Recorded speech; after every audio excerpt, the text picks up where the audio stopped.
What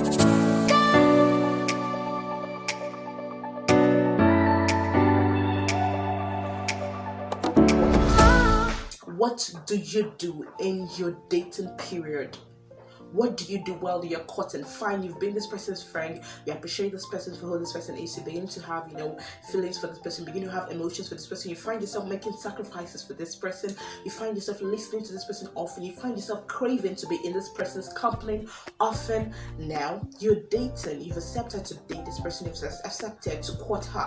What do you do during your dating period?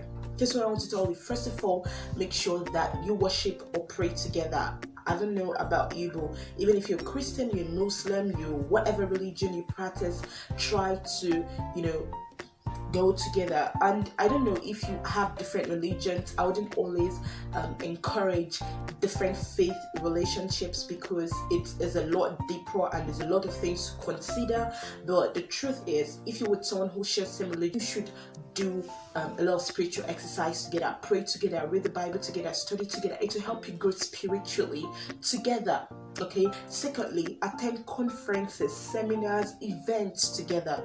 Going out with this person, when you see this person in real life situations, you know how this person walks, you know how this person eats, you know how this person stands. In a free environment, you go to conferences together, you learn same things together, you have same ideas and all of that. It's a very good one. Thirdly, build together. Start something, start a project together, write a book together, do something together. 98% of your time in marriage is spent thinking about your spouse, talking to your spouse, thinking about your spouse. 98% of your time in relationship is spent with this other person. So learn now how to be productive when you're together. Build things together, start a project together, start a bank account together, start a savings together. So if you may say, oh, that's going too fast, start a savings together. Then if you can't trust this person now when it concerns the finances, the money, I don't think you should go marry another person. Trust me, don't marry a person you can't trust your money with. Money brings the greatest issues in marriages. Believe me when you as a guy, listen to that girl. Is she always demanding or is she asking you to invest your money? There was this guy I dated for a short time, and he kind of told me about kind of investment plan that he wanted to do, or he told me about a huge sum of money that he had. And the next thing I was like, invest that money. Okay, that's the best advice I'll give to anybody. I want my man rich. As soon as I want my marriage, I'm also working on my ass out to make sure that I'm rich and I also have all the things I need. But I would advise anybody who I'm dating to please invest and to lay the solid foundations, and I'll pray for them. Okay, so if you're a girl, do pray for that guy. It's not just all about accent. Pray for him.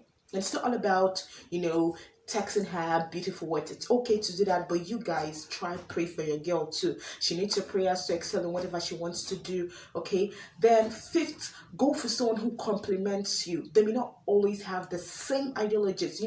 People make a mistake sometimes to think he loves football, she should love football. He loves going to so and so place. I should love the same thing. Like you twin ideas or something. You're both different human beings. You have different goals. You have different ideas. You have different values. You have different likes, different favorite things. But let it complement each other. Does his strength complement your weakness? Is it, for example, I am not this very domesticated person. Okay, I don't know if you understand that, but I'm going to do an entire video about the difference between a domesticated woman and a career woman.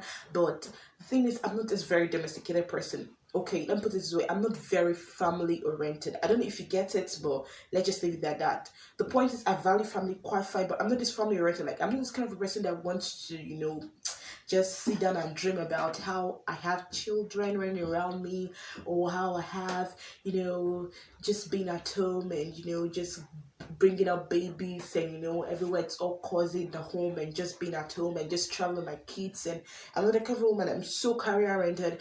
I'm kind of a freaking nerd. Okay, so I know that I have to build someone who's family oriented so that there can be balance. I'm career oriented. I like being in the office. The office places where I put out my passion. I like being in my job or whatever it is. Doesn't necessarily have to be my office, but I like putting on my passion out there. I like doing something that relates to, work. I also love family because a lot of times I get stressed out easily, so a lot of times I want to also come back home and be able to take some rest and be happy that I have people who love me around. That's the best feeling of my life. I love to take out rest a lot, but the important thing is that I know my core personality, so I would be not be in a relationship with someone who's also career oriented. So I mostly would be with someone who's family oriented. Okay, there are different personalities of people. There are some people who are family oriented, some people who are career oriented. You cannot be two. You have to tilt more to one side, okay? And whatever side you tilt to, there is no judgment to it. That's very good. So finally, we've come to the end of this video. And if there's anything else you want to hear that I didn't touch, or anything else you think cleared about that I really didn't speak about, don't forget to leave it in your comment section. In the comment section below, I'll be very glad to respond to all of you. And don't forget to follow me on Instagram. And I really loved it. Don't forget to smash that subscribe button. Remember, I love you, and I'll see you in my next video. Bye.